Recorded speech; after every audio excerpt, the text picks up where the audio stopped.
From Daily Trust News Center, this is the News Hour. Hello, this is the News Hour. I am Zainab Bala. The headlines. NDLEA arrests cleric with drugs at Lagos Airport. Katsina villagers take refuge at an IDP camp after withdrawal of military from their area. 2 abducted children in Lagos found taken to hospital for treatment. Ukraine officials say over 2,000 residents killed in Mariupol. Hello and welcome to the program. National Drug Law Enforcement Agency, NDLEA, has arrested the General Overseer of Christ Living Hope Church, Reverend Gochukwu Ekwem, at the Murtala Muhammad International Airport for drug peddling. NDLEA spokesman Femi Babafemi confirmed this in a statement. According to the statement, the agency's operatives arrested the cleric while on his way to a 3-week crusade in Nairobi, Kenya, with 54 sticks of drugs wrapped around his body.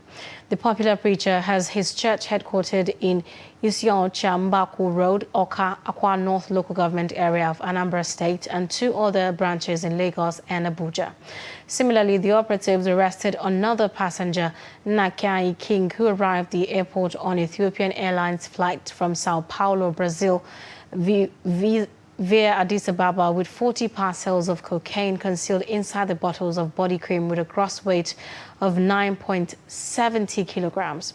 In another development, the agents intercepted another passenger on Ethiopian Airlines flight to Italy, Edu Blessing, with 2 tablets of tramadol weighing 225 milligrams and flunitrazepam. The operatives also arrested a freight agent, Rafiu Abbas, at the narco export shed of the airport when he presented a cargo. Still ahead, fear grips residents of Shimfiɗa village after withdrawal of military personnel providing security to the village in Jibia local government area in Katsina State. The 7 children are reported dead and 19 people abducted in the village, in addition to several others unaccounted for. Abdullah Yamadi meets some of the people from Shimfiɗa village at an internally displaced persons camp in Jibia. His report. About 7 of their children suffocated and died in the 2 vehicles that conveyed the few that were lucky to escape the rigor of trekking the over 47-kilometer Shimfiɗa to Jibia feeder road. The villagers left Shimfiɗa to Jibia town, leaving behind everything in terms of food, clothes, and other valuables. Arrived this camp exhausted, tired, and weak.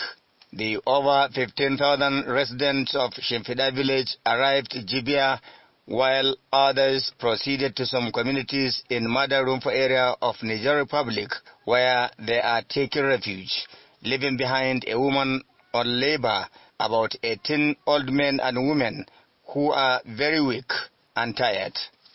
These IDPs say as they deserted Shimfiɗa last Thursday, bandits in their numbers surrounded the village, burnt all the properties they left behind, and abducted 19 people who were unable to escape, mostly disabled and the old ones. When we left Shimfiɗa, the bandits went in and burnt everything that belongs to us. They burnt everything, almost everything was burnt down, and they took away some of our properties. Kabiru Hamisu Shimfiɗa, whose wife and children are among the abductees, called on the government to assist in rescuing their families and provide securities to the community to enable them return to their ancestral homes. My wife and my child were abducted. I left them there as I was confused. They have been abducted. Trust television camera captured about 5 old people who just arrived at the IDP camp, exhausted and tired.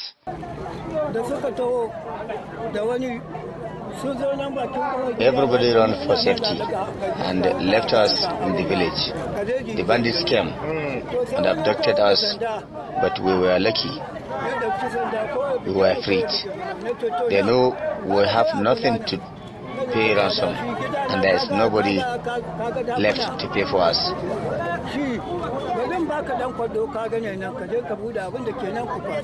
This boy is my grandson. I never thought I would see him again. I thought he was kidnapped, abducted, or he has died.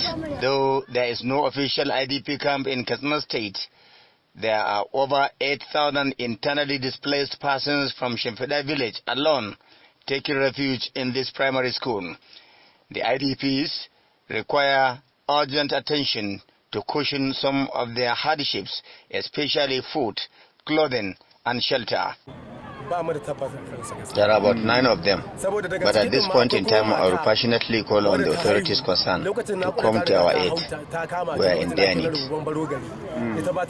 Most of them here sleep in this open space without adequate conveniences and clean water, beside other basic needs. Abdullahi Ismayamadi, Trust Television News, Katsina. A sad story there. Still ahead, Katsina State Police Command has paraded the remains of 4 bandits killed by its operatives when they fought an attack, raided and burnt down 3 of their camps in Katsina State. The spokesman, Katsina Police Command SP Gambo Isa, stated this on Saturday while addressing newsmen at the State Force headquarters. Abdullahi Ahmadi files in the report. Credible intelligence was received that terrorists in their numbers on motorbikes shooting sporadically with AK-47 rifles attack Emama village, Molumfash local government area, and roasted unspecified number of cows. The hoodlums were blocked at Kukashika village of Molumfash local government area by the police, engaged them in a gun duel, neutralized the 3 terrorists on the spot. Similarly, the police neutralized another suspected terrorist at Entumaki Forest when they were returning from their nefarious operation at Tugugari village of Matazu local government area of Katsina State. The rest of the suspected terrorists abandoned the domestic animals they rustled from the village and escaped with gunshot wounds. In the same vein, armed robbers numbering about 10 invaded the residence of one Isuhuno Gobna of Tashar Dankao village of Dutse local government. The police rescued the victim and arrested Haliru Idris, Suleiman Yusuf, and Jibrin Abdullahi in the process. I, Sule, and Jibrin, as well as 9 others now at large, attempted to rob our victim, but our attempt failed. We formed a robbery syndicate, but look at how we ended. The police have also burnt down 2 notorious terrorist camps at Yellawa, Tasharbiri in Damusa local government, and notorious Iraqis bandits camp in Safana local government. And a hideout of a notorious terrorists Iraqi at Safana local government area of the state. Destroyed their camps, recovered 2 operational motorcycles belonging to the terrorists, 131 roasted cows, and 55 sheep. The Katsina State Police Command has also succeeded in arresting one Jamilu Saidu, who specialized in calling people through their GSM phones, threatening them to pay ransom or risk being kidnapped. When he threatened one Abdusalam Hassan of Sabongaren Dambajida in Binda local government, where he asked him to pay 200,000 naira ransom or risk being kidnapped. The suspect was traced and arrested while investigation into the case is ongoing. The command assured that the suspect will be charged to court for prosecution as soon as investigation is completed, and appeals to public to continue providing credible information that will assist securities in bringing the dastardly attacks on people by terrorists and other criminal elements to an end. Abdullahi Ismayamadi, Trust Television News, Katsina. Social media influencers have been advised to be fair, balanced and responsible in their publications to minimize the spread of fake news. The Chief of Civil Military Affairs, Major General Marcus Kange, made the call while addressing participants at the 18th edition of the Social Media Influencers Seminar in Awka, Anambra State. The seminar is with the theme, The Nigerian Army's Non-Kinetic Line of Operation, Critical Roles of the Social Media. Major General Kange said the essence of the program was to create an avenue for discourse to bridge the gap between the military and its citizens. Security, they say, is everybody's business. We therefore acknowledge the fact that you all have very important role to play in the promotion of peace and security in our dear country. It is very obvious that what you say, the way you say it, and how it spreads, have far-reaching implications than most of us think. Because the social media has a very crucial role to play in support of the Nigerian Army's non-kinetic lines of operation, as well as shaping public opinion. It's a more robust relationship between the Nigerian Army and, of course, those social media influencers, and by extension the Nigerian society, because they are doing an incredible job that need to be applauded, supported and encouraged. Because the bottom line here is that these are a group of people that are sacrificing their comfort and sometimes even their most precious thing, their lives, for the benefit of the Nigerian society, so that people will live better. Negative news works on people's psyche. Even some people get depressed with so much negativity or negative news around them. It is one thing to say a news is negative, is another thing to say it's not factual. So is this issue of factual or fake news we'll have to work on. And then also being conflict sensitive. There's something that is called conflict sensitive reports. You report a story in such a way that it does not affect people that are watching it. Attorney General of the Federation and Minister of Justice, Abubakar Malami, says the legal advice by his office recommended further investigation of suspended DCP Abba Kyari and not exonerating him. The AGF, in a statement issued by his media aide, Umar Gwandu, on Sunday, said following a recent television interview where the AGF admitted there were prima facie evidence against Kyari, adding that extradition moves are ongoing in the matter. Media reports about a contradiction in his stance on the matter show a misunderstanding and misconception of the issue. Earlier reports say the Office of the AGF, in a legal advice written on behalf of AGF by the Director of Public Prosecutions of the Ministry, Muhammad Abubakar, stated that the evidence contained in the case diary had no link between DCP Abba Kyari and fraudster Ramon Abbas, also known as Hush Puppy, in the $1.1 million internet scam. Two 4-year-old boys, Wasiu Dauda and Alamin Ibrahim, abducted in the Ejesha area of Lagos, have been found alive in an abandoned minibus along Oshodi-Apapa Expressway. Dauda's mother, Awu, who confirmed this, said the children are currently receiving treatment at a hospital. The little boys were discovered missing around 4 p.m. on Friday, 2 hours after they returned from school, while a man is suspected to have lured them into a tricycle with biscuits while they were playing around the vicinity and whisked them away. Center for Environmental Sustainability and Development Awareness has commenced a sensitization campaign to create awareness on the dangers of open defecation in the Federal Capital Territory. Open defecation has been a recurring problem in most urban centers in Nigeria. Sagir Ibrahim has a report.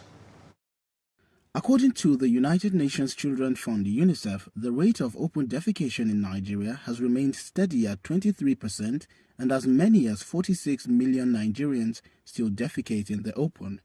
It is in light of this that the Center for Environmental Sustainability and Development Awareness, CESDA, is carrying out a public sensitization and awareness creation on the effect of open defecation and cholera on children below 5 years in markets and motor parks within the Federal Capital Territory. The whole essence of why we are here today is to ensure that we keep a very clean environment. It's on the wake of this that we actually feel that we need to come around, to Itaku Market, having identified Itaku Market as one of the largest markets in Abuja, given the population And given the reports that we commissioned earlier, sometimes in 2020, they actually named Itaku Market as one of the places that are prone to open defecation. Mr. Olushola explained that the center intends to continue with the exercise in other parts of the territory to create awareness on proper sanitation and hygiene. We want to encourage people to make good use of the toilet.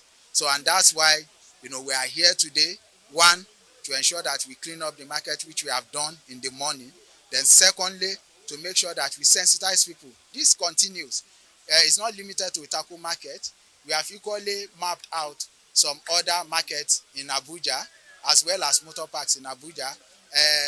Arising from here, next week we are going to be going, to life camp, garden, and parks. So where is equally prone, to open defecation. Some members of the market executive also lent their voices to the campaign. Cleaning of environment is very, very important for every human being. As far as you are healthy, you need to protect yourself. That protection of yourself, it is even better than any medicine or having any cook. The issue of cleanliness is very, very, very, very important, especially with the women. In our environment, in our houses, needs to be kept clean at all times. We need to take care of ourselves, proper hygiene. In anything we do, our environment, to make sure everywhere is well cleaned. We are grateful to have people who are thinking about our good well-being in respect of keeping our environment clean and sensitizing our traders on the habit of cleanness. The high point of the exercise was the distribution of flyers and infographic materials, as well as the distribution of aprons to traders in the market. Sagir Ibrahim reporting for Trust TV. Elsewhere, National Agency for the Great Green Wall in Jigawa State has raised concerns about threats to the security and safety of its facilities in some communities in Jigawa State. Umar Garba, field officer of the agency while on assessment of field investments in the state, decried vandalism and sometimes theft of facilities provided by the agency. The three local government areas visited during the field assessment in the state are Birniwa, Makoda and Kirkisamawa. Nigeria, one of the pioneer countries of the Great Green Wall Initiative, is facing challenges of land degradation, desertification and climate change, among others, in 11 frontline states. Garba said vandalism of facilities is negatively affecting the efforts of the agency, increasing the environmental challenges and ultimately causing delay in the delivery of the project. Most of these community people are predominantly cattle rearing people. As a result, we're having issues of vandalization of facilities, sometimes by the animals and sometimes by some unknown people. That is the reason why the employment of forest guards was prompted. And so far, I think we have about 80-something to 90% coverage of our facilities equipped with forest guards. So most of the challenges, we had them at the beginning. Sometimes when we bring project down to the people, like this orchard we're in, it's been voluntary contributed by the people of the community. It's their farmland. If you look at the shape of the plantation, it's not squared, it's zigzag somehow. The reason is because some of them accepted it while some reject. So they've been bypassed based on the acceptance or rejection. That was what made the shape to be this way. We have other ones that is completely embraced. The water facility here is a tube well. As you can see, these are the solar panels that powers it. It's working perfectly well, but the little challenge is maybe when sometimes the sun is not as bright as it's supposed to be or hot, it affects the pumping of the water. When the climate is good, it works perfectly. The advice I have for the community is to ensure the sustainability of everything that has been planted here. That's for them to take care of it. It will make a great impact on them as a part of their livelihood. It will create shades. Hydroelectric Power Producing Areas Development Commission has called on residents of Kogi State living in communities along the River Niger bank and under torment of water flooding to take advantage of the medical outreach being piloted by the Commission to receive the treatment of ailment posed by the flooding in the community for decades. The Managing Director of the Commission, Abubakar Yelwa, represented by the Director of Finance and Administration of the Commission, Jimo Igabi, stated this while addressing one of the affected inhabitants of the communities in Oyendega, the headquarters of Ibaji local government, at the weekend. He said the Commission has embarked on free medical treatment, drilling of boreholes and provision of street lights in Ibaji, Kotonkarfe, Ajakuta and Bassa communities to cushion the effect of the River Niger flooding occasioned by construction of dams on the river. Reports say the 4 communities in the state have been ravaged by the incessant floodings, which had led to hardships, loss of lives and properties for years. You're watching News Hour on Trust Television. Coming up, you get to see the story of blind men running successful business. Details of this and more after the break. Do stay. Coronavirus disease, COVID-19, is an infectious disease caused by SARS-CoV-2 virus. Most people who fall sick with COVID-19 will experience mild to moderate symptoms and recover without special treatment. However, some will become seriously ill and require medical attention.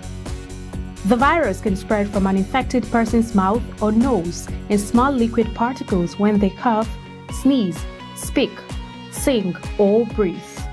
These particles range from larger respiratory droplets to smaller aerosols. You can be infected by breathing in the virus if you're near someone who has COVID-19 or by touching a contaminated surface and then touching your eyes, nose, or mouth. The virus spreads more easily indoors and in crowded settings. Maintain a safe distance from others at least 2 meters even if they don't appear to be sick. Wear a mask in public, especially indoors or when physical distancing is not possible. Clean your hands often. Use soap and water or an alcohol-based hand sanitizer. Cover your nose and mouth with your bent elbow or a tissue when you cough or sneeze. Stay home if you feel unwell. Get vaccinated. Properly fitted masks can help prevent the spread of the virus from the person wearing the mask to others. Masks alone do not protect against COVID-19 and should be combined with physical distancing and hand hygiene. Protect yourself and others around you by knowing the facts and taking appropriate precautions. Follow advice provided by your local health authority.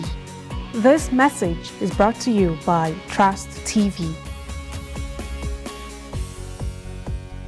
The idea was to give the interim government confidence that there is somebody, a military man, who is well known, who can be accepted. You alluded to the case of your son, Umar Farouk. Are you in touch with him? Yes, he phones us 2 times, sometimes 3 times in a month. As always, when I'm talking about late Abiola, I still thank my God for directing me on things to do when he gave me that leadership of this country. Many of you honest Fulanis, you allow this man to cast aspersion on you. You know, Zamfara is the mother of all bandits. The biggest problem, if you permit me, is the fact that we have not been able to get the totality of our citizenry. It's very, very difficult to have a fixed mind like that this one you will hand over to this person because you think you will do better. I don't see myself under no circumstance ever leaving APC for another political party.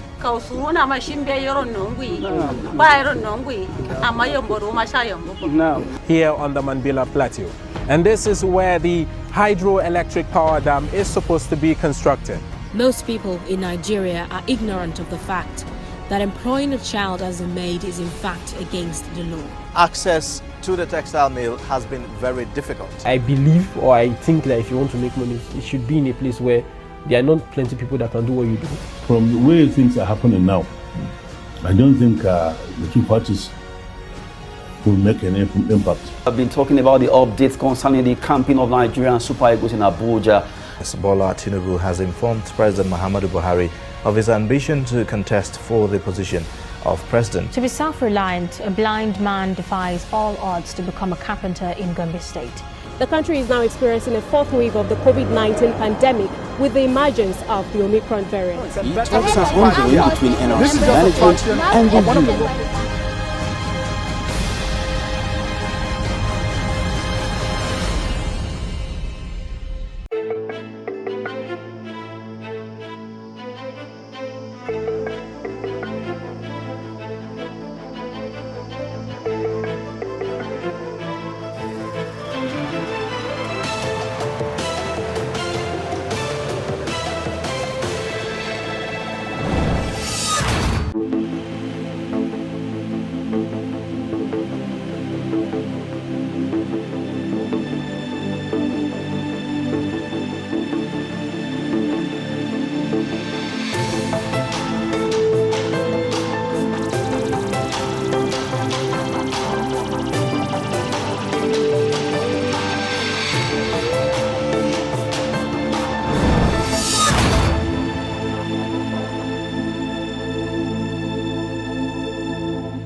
Right, welcome back. If you are just joining us, this is News Hour on Trust Television. A recap of our top story.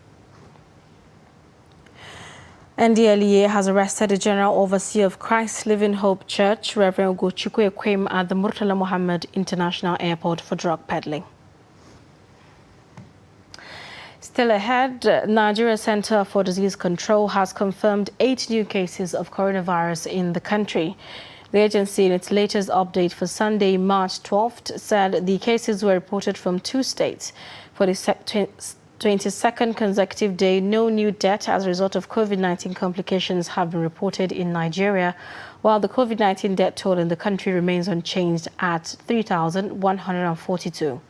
Meanwhile, 5 persons were discharged on Saturday after recovering from the virus, raising the country's total number of recoveries to over 200,000, with a total of over 200,000 cases confirmed across the country. Saadu Isiaka is suffering from vision loss for over 35 years, but chooses to work rather than beg, as many blinds will resort to.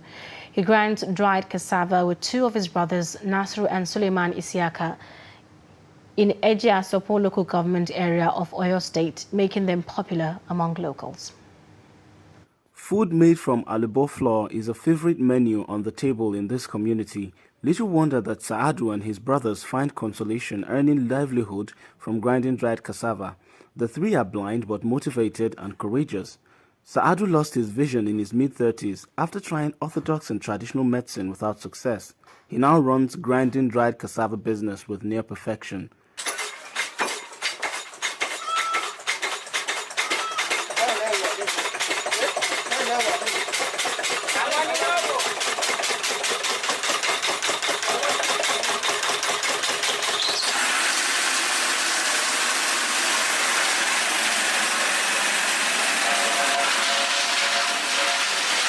As a prince, though blind, he says he cannot resort to begging. According to him, he will rather do something dignifying for a living.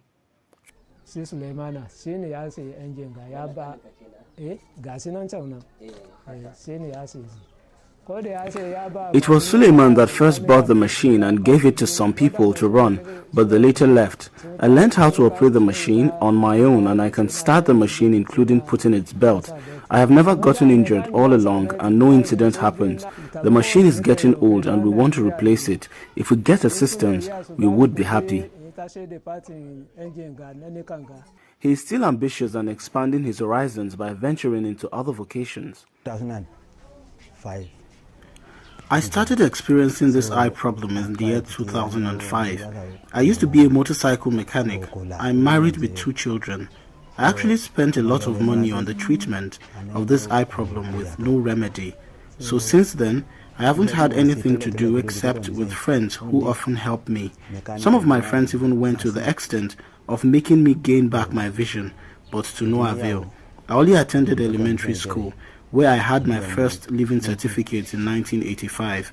When I used to be a mechanic, I had a lot of apprentices working for me, but since I lost my vision, all my apprentices left me and I tried everything to make a living without success until I decided to venture into the milling business, and God has been faithful. At least through this business, I've been able to feed my family and myself. All I want from the government is that they should assist me financially because, even before my ordeal, I was always a motorcycle dealer. I wouldn't mind getting financial assistance from the government to help revive my old motorcycle dealership business. My name is Nasiru Isiaka. I am from Agwari, Oyo State. I am a grain miller. I and my elder brother, Seidu Isiaka, are the one managing this milling business outlet. I don't know the price of a miller machine, should anyone want to help out. My name is Suleiman Isiaka. We were all born and bred in Agwari, Oyo State. I only attended primary school to standard 6. I was a vehicle mechanic at some point, but the moment I lost my sight, I started trading in perishable goods and food stuff. But I am constrained financially to extend the business further. I am married to 3 women and each of them gave me a child. At the moment, we are pleading with Nigerians, especially the governor of Oyo State, Seyi Makinde. We need help in a lot of ways because we are all from the same biological parent. If the government and well-wishers could help us in any way so that we can take care of ourselves and also send our wards to school, that would be awesome for all of us. And it would be nice if the government would help us out with tools too, for me and my brothers. Sometimes I do trade on livestock as well, to resell for gain. Saadu is an example of hope even when the future may look bleak for people with disability. A very interesting story there. Now, daughter of the APC national leader and its presidential hopeful Fola Shade Tinubu says her father will become president of Nigeria in 2023 despite his health challenges. The grand patron of Asiwaju Ahmed Tinubu support group said that Bola Tinubu is the right choice for Nigerians, even if APC drops its zoning formula. She explained that the crisis rocking the APC and the convention would not deter the party from victory. If he's not healthy, will he be able to move all around? He is fit and healthy, but anybody can say whatever they like. Even motor vehicles break down. He was down for some time, and he's been taken care of. For now, he's healthy. It's very obvious who sees it. So I believe strongly that the election is going to, the convention is going to hold on the 26th of March, inshallah.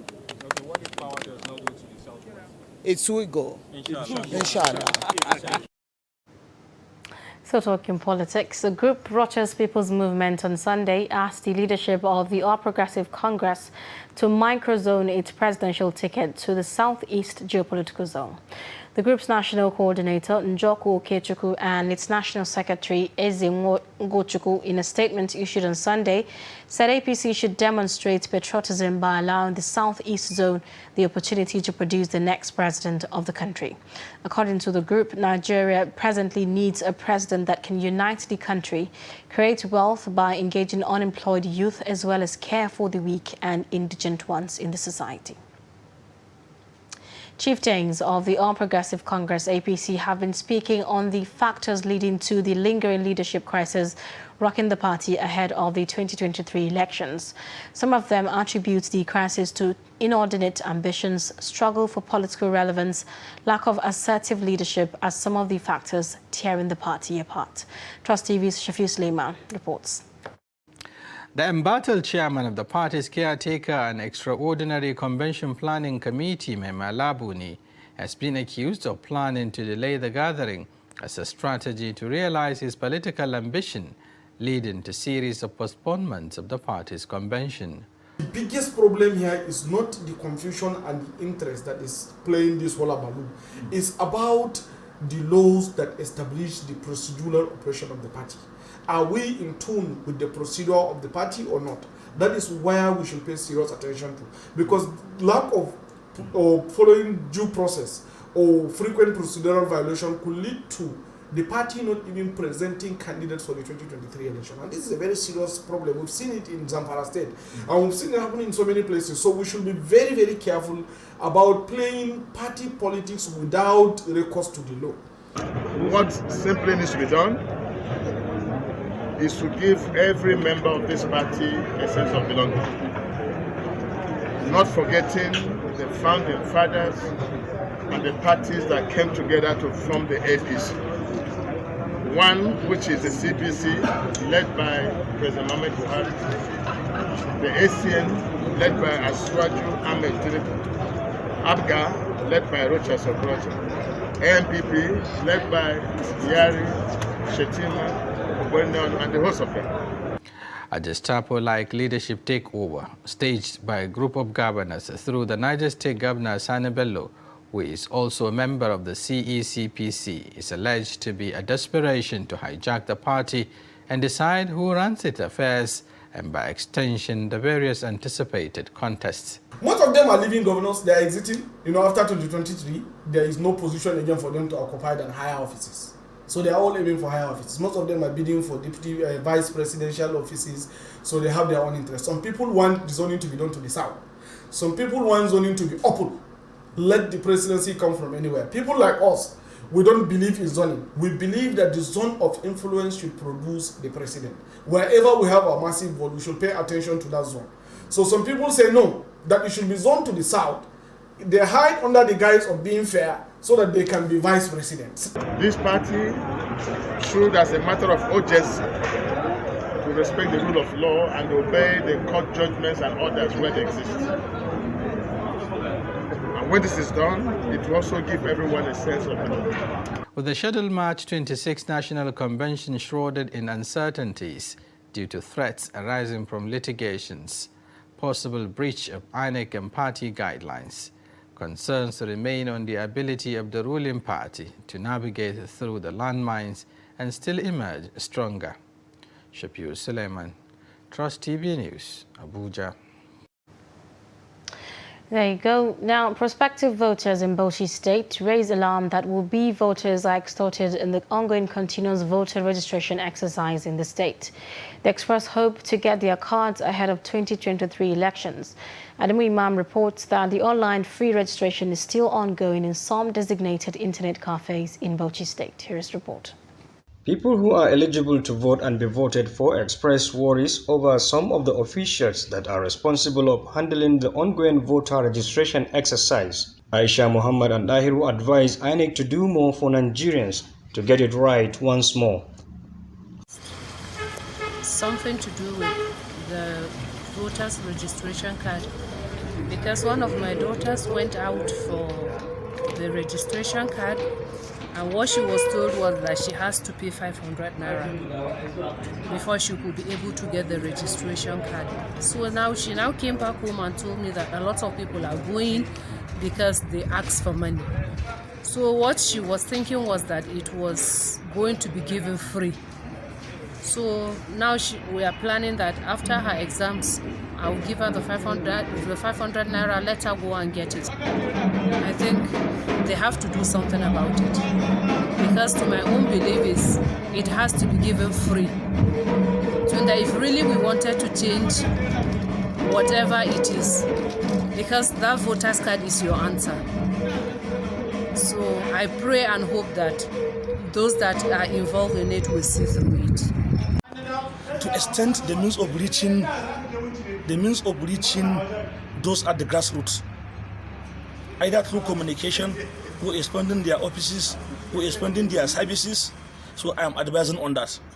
And despite the number of months spent on the ongoing legislation, I have not seen any person that has any new cut. I don't know whether it's going to be mass production or it's going to be timely, I don't know. So I also invite them to enhance on that to see that the desired result is yielded. However, Abbas Gungura and Umar Dahiru share their views, explaining that people should not relent in their effort. According to them, this is another opportunity to be registered and exercise their civic right for electing credible leaders in the country.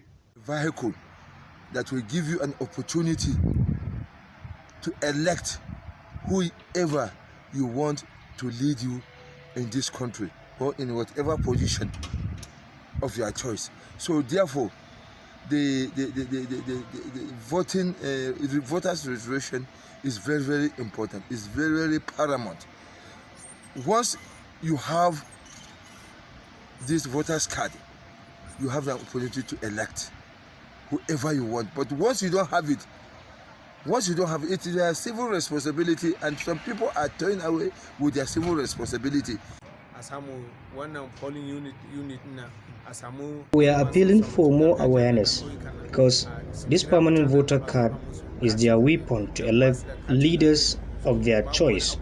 Government or the authority concerned should do something to find a lasting solution in respect of this voters registration exercise, so that at the end of the time we'll be proud of that we elect our leaders, not imposition.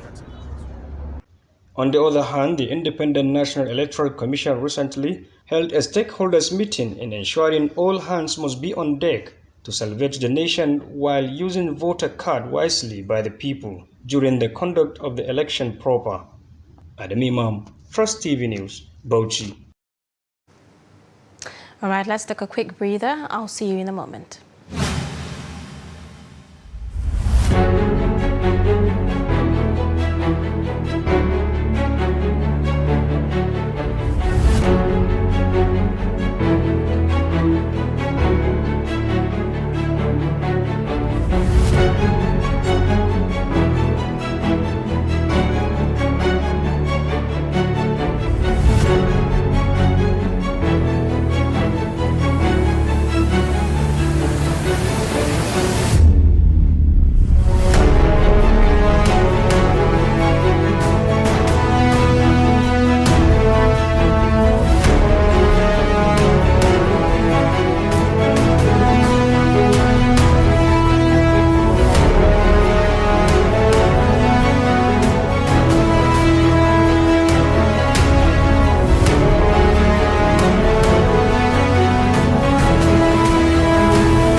This is Trust TV, documenting the Nigerian story.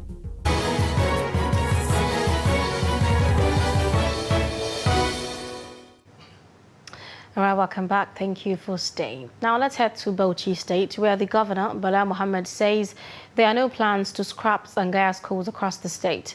The governor said this during the inauguration of 57-member local organizing committee for National Quranic Recitation completion slated to hold on the 18th of this month in Bauchi. Adamu Imam was there. The Quranic recitation competition in Nigeria started back in 1986 with the aim at encouraging young reciters throughout the Muslim communities across the country. While inaugurating, the members of the committee, Governor Bala used the medium to debunk the rumor that present administration in the state is planning to abolish Sangaya school system, but rather he says the government is against the street begging by Al-Majris. As we all know, the Musabaka is a process of training the Muslims, particularly the young ones, the correct reading, recitation, and the memorization of the glorious Quran with its translation. That is why both the traditional Quranic schools, Angaya and Makarantun Allo, and the modern Quranic schools, Tahfiz and Islamia schools, provide the avenue for the learning and socialization, through which delegates that participate at these various levels of the Quranic competitions are produced. In his response, the committee chairman, former State Grand Qadi Alhaji Abdullahi Yakubu Marafan Bauchi, urged all members to work as a team for the success of the event while discharging their responsibilities. We feel highly dignified and honored for finding us worthy of such appointments to organize and conduct this very rewarding awarding event. We are also happy and appreciative to you for providing us with necessary support, logistics, and provision of conducive atmosphere to enable us carry out our assignment. Terms of reference of the committee is to ensure successful hosting of the 36th edition of Musabaka in collaboration with Danfodio University, Sokoto, after approving 100 million naira for the event by the state government, and to ensure security, healthcare services, as well as welfare of all participants and judges throughout the period. Adam Imam, Trust TV News, Bauchi. Minister of Transportation Rotimi Amechi says the Nigerian economy will get a boost of about $360 billion from the Lekki Deep Seaport in 45 years when the project is completed. The minister stated this in Lagos on Sunday, shortly after inspecting ongoing work at the project site. Amechi noted that the privately funded project is expected to allow investors recoup their money, after which they will hand over the seaport to the federal government. He expressed the government's willingness to connect the Lekki Deep Seaport to a rail line. He, however, raised concern over scarcity of funds. And on the foreign scene, Russian and Ukrainian officials have suggested talks might yield positive results within days, despite battles raging on. The city council of besieged Mariupol has said over 2,000 residents have been killed since the start of Russia's invasion. Authorities in Kiev say the Russian military launched a deadly airstrike targeting a Ukrainian base in Yovarev near the Polish border, killing at least 35 people. In Kiev are scrambling to escape with the bulk of Russian ground forces about 25 kilometers from the center of the Ukrainian capital. NATO Secretary General Jens Stoltenberg said Russia might use chemical weapons in Ukraine and that such a move would be a war crime. According to the United Nations, the number of refugees fleeing Ukraine is nearly 2.7 million. China has placed about 17 million residents under lockdown as virus cases doubled nationwide to nearly 3,400, and anxiety mounts over the resilience of its zero-COVID approach in the face of the worst outbreak in 2 years. Residents in the southern tech hub of Shenzhen, home to about 13 million people, are to stay at home as authorities struggle to eradicate an Omicron flare uplinked to the neighboring virus-ravaged city of Hong Kong. A city government notice said the lockdown and a suspension of public transport will last until March 20th, adding that it would launch 3 rounds of mass testing. A nationwide surge in cases has been authorities close schools in Shanghai, China's biggest city, and lock down northeastern cities as almost 18 provinces battle clusters of the Omicron and Delta variants. And in sports, Sadiq Yusuf returned to winning ways with a unanimous decision win over veteran Alex Caceres in one of the main card events at UFC Fight Night at UFC Apex in Las Vegas on Sunday. After the victory, Yusuf said he would love to face Bryce Mitchell next. The featherweight fighter lost via unanimous decision to Arnold Allen in his last outing in 2021. He has been inactive for 11 months due to a long battle with COVID-19, but showed no signs of being inactive as he attacked Caceres with inside leg kicks. By the end of the third round, Yusuf had connected with 40 leg kicks, majorly hurting Caceres' lead leg. The Nigerian won all of the judges' cards 30-27, 30-27 and 29-28. Back in Abuja, 2020-2021 FCT-FA League, which started in November 2021 with 59 teams, has ended at Area 10 football pitch between New Dawn FC of Buhari and Hyperbars of Buhari, with Hyperbars FC winning on penalties to lift the giant trophy. Hyperbars scored first goal from Okpe Onoja. Jide Obi John equalizers for Dawn FC immediately. God's time Joseph scored second goal for New Dawn to open the second half, while Ahmed Abdullahi made it 2-2 for Hyperbars to square 4 penalties. Coach Hassan Omezi expresses his joy for winning the competition and hoped to begin preparations for the nationwide League One.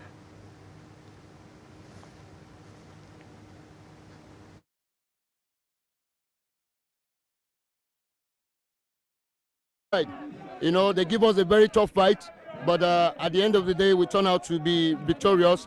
I think we give thanks to Almighty God to grant us this championship, and also we are ready, we're equal, and we're equal to the task to represent FCT for the upcoming challenge. Like we started the game, I think we started the game with a couple of players, like almost 5 to 6 of them now in Europe. They are not part of this team. For that, we also work hard to see that we fill the gap. In case of anyone is missing, we're a business team. You understand? We're not keeping them for forever. We're keeping them to develop them and showcase them. Then opportunity comes, then we allow them to go. We're not going to be so much excited with the winning. I think from Monday we go back to work and keep working hard and face the next challenge that is coming our way. Okay. Tell us your name again. My name is Abdurrahman Hassan Omeza. Well, before we go, let's take a look at something a little lighter. Mali is Africa's leading cotton producer. Although cotton is one of Mali's main sources of export revenue after gold, thousands of Malian cotton growers face sanctions imposed by ECOWAS in January, demanding countries close borders and suspend trade with Mali. Look. Mahamadou Konate is a cotton farmer in western Mali. He expects a good harvest, yet he is worried. Growing the white gold is only half the battle. He still has to find a way to export it. But since the West African bloc, ECOWAS, imposed a trade embargo and shut borders with Mali over its military ruler's grip on power, the cotton sector is struggling. Sanctions cause us a lot of difficulties because only 2% of the cotton is processed in Mali. The rest is exported abroad. If they sanction us, how will we sell our cotton? Thousands of Malian cotton farmers like Mahamadou are sounding the alarm. The government buys all their cotton through the Malian Company for Textile Development. The firm controls the sector, from processing to overseas distribution. But since January, only a third of the cotton production made it through the borders before they shut. We haven't felt it yet, but we really need to find a solution.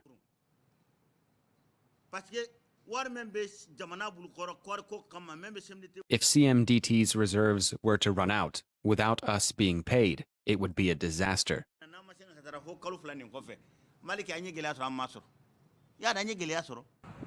The landlocked Sahel state's economy has suffered further damage from a brutal jihadist insurgency since 2012.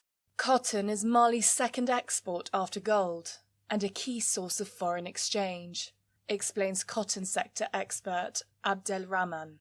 There are 4 million people currently working in the cotton sector, and cotton represents 15% of the national GDP.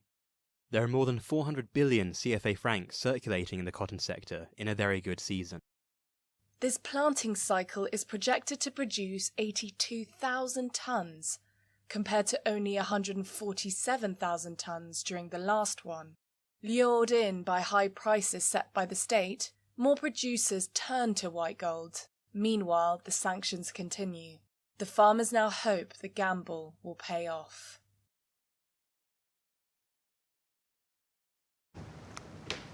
Well, there you go. With this, we've come to the end of News Hour for tonight. Do not forget to follow us across all our social media platforms. I'm Zainab Bala. Have a good night.